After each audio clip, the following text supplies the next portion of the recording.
সকলের সুস্থতা কামনা করে শুরু করলাম আজকের রেসিপি পনির দো পেঁয়াজা। প্রথমে মশলার উপকরণগুলো রেডি করলাম, তারপর সবজিগুলো প্রয়োজন অনুযায়ী কেটে নিলাম।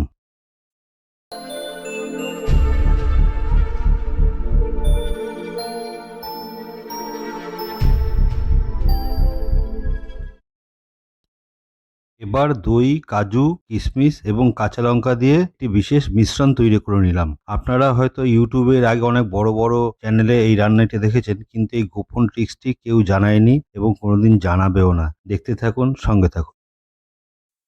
আলুগুলোকে ডুমো ডুমো করে কেটে নিলাম এবং পনিরগুলোকে পিস পিস করে কেটে নিলাম। তারপর একটি বিশেষ পদ্ধতির প্রয়োগ করা হবে, যেটা কেউ বলেনি আপনাদের। সেটি হলো পনির ভেজানোর জন্য একটু উষ্ণ গরম জলে নুন দিয়ে রাখুন। পনিরগুলো ভাজা হোক, তারপরে ওই জলে দেওয়া হবে।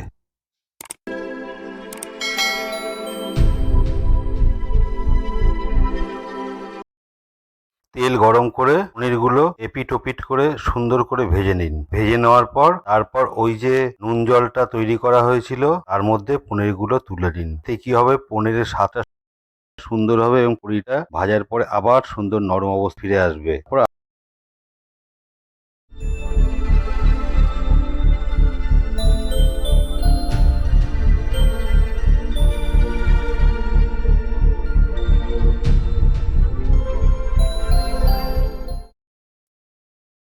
আলুগুলো সুন্দর করে ভেজে তুলে নিলাম।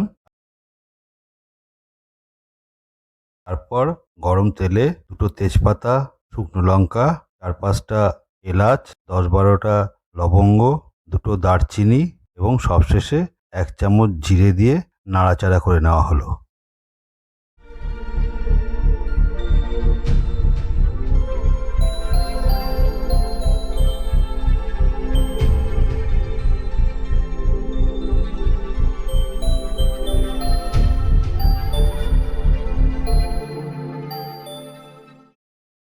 এবার কুচি করে রাখা পেঁয়াজ, আদা, রসুন এবং কাঁচা লঙ্কা তেলে দিয়ে ভাজতে শুরু করব।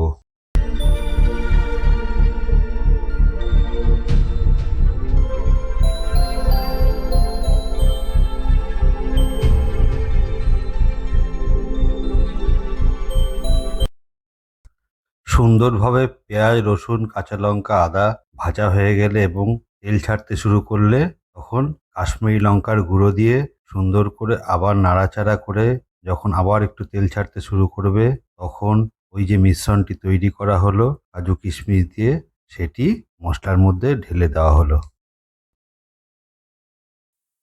এখন 1 চামচ ধনে গুঁড়ো, স্বাদ মতো নুন এবং 1 চামচের থেকে একটু বেশি হলুদ গুঁড়ো দিয়ে কষতে থাকবো।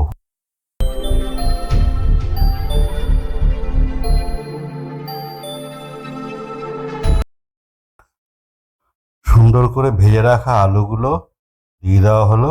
তারপরে কুচনো ক্যাপসিকাম, টমেটো এবং সবশেষে দো পেঁয়াজার যে আসল জিনিস, সেটা হলো ডুমো ডুমো করে কেটে রাখা পেঁয়াজগুলো দিয়ে দিলাম।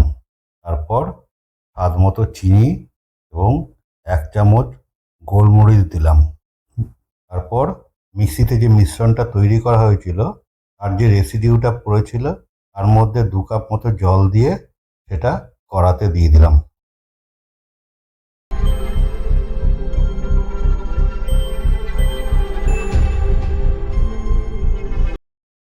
জল ঢালার পর হাই ফ্লেমে দিয়ে ফুটতে দিন। ফুটতে ফুটতে আস্তে আস্তে জলটা মরতে থাকবে।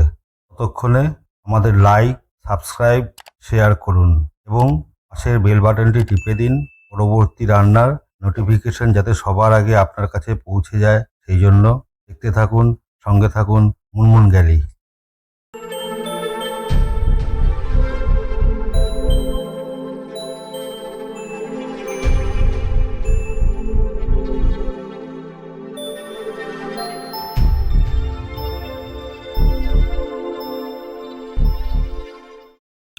শেষের পথে চিকেন দো পেঁয়াজা রান্না কেমন লাগলো অবশ্যই কমেন্ট করে আমাদের জানাবেন। ধন্যবাদ, সঙ্গে থাকবেন, ভালো থাকবেন।